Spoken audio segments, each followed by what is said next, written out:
Esta es una gran historia. En 1985 se produjeron una serie de incendios en Inglaterra, en los que muchas personas perdieron todo su patrimonio. Sin embargo, en medio de todo el desastre, se descubrió que una colección de pinturas había quedado intacta. Misteriosamente, no había sido alcanzada por el fuego. Son los famosos cuadros conocidos como los niños llorones.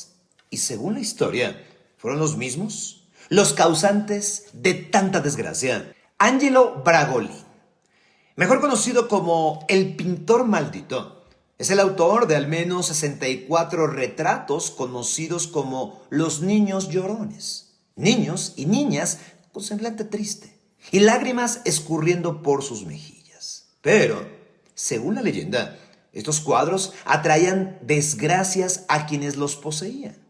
Y la historia comienza en Venecia, cuando Angelo Bragolin comienza a crear sus pinturas, con el fin de que los turistas se sensibilizaran con el sufrimiento que muchos niños huérfanos vivían por los estragos de la guerra. Así, las pinturas comenzaron a reproducirse, llegando a superar las 50,000 copias de niños llorones.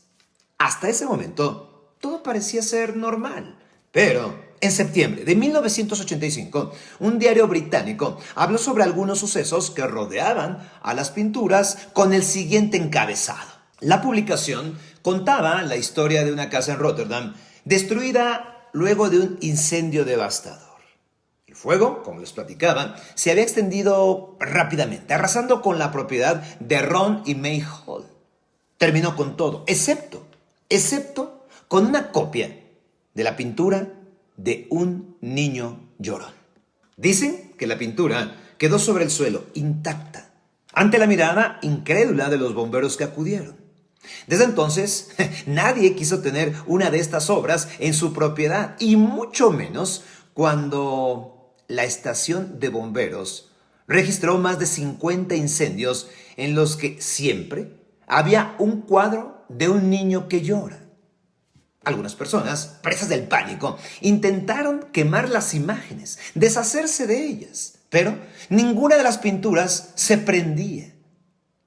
Pero entonces, ¿cuál era el origen de una aparente maldición de los niños llorones? Así inició esto. Poco después del final de la Segunda Guerra Mundial, Angelo Bragolin, el autor de los cuadros, escapó a España, en donde conoció a un joven al que llamaban Don Bonillo. Un joven con una historia dramática, pues había visto morir a sus padres en medio de las llamas. Angelo Bragolin, entonces, pensó en protegerlo, así que lo adoptó, haciendo caso omiso de las advertencias de muchos pobladores, incluso del sacerdote de la parroquia, que aseguraban que, extrañamente, en todos los incendios que se habían producido, siempre estaba presente Don Bonillo. Los lugareños llegaron a mencionarle como el niño diablo. Angelo Bragolin no creyó en estas historias. Y en el mismo tiempo en que adoptó al muchacho, fue que comenzó a crear sus pinturas de los niños llorones. Al mismo tiempo.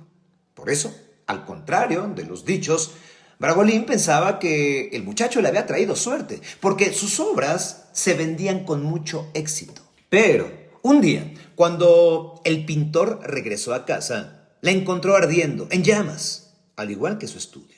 Todo se había quemado, por lo que, devastado y enfurecido, culpó a Don Bonillo y lo corrió de su vida. Así, nadie supo más del destino de aquel joven, hasta 1976, cuando otro acontecimiento extraño e inexplicable sucedió. A las afueras de Barcelona, esto en España, un auto se estrelló contra un muro y explotó en llamas. El conductor murió calcinado, por lo que no podía ser identificado. Sin embargo, en el transcurso de las investigaciones, salió a relucir que en la guantera del auto guardaba una licencia que misteriosamente no había sido alcanzada por el fuego. Era la licencia con la fotografía y el nombre impreso de Don Bonillo. Así La maldición de los niños llorones. ¿Maldición o casualidad? Difícil de creer.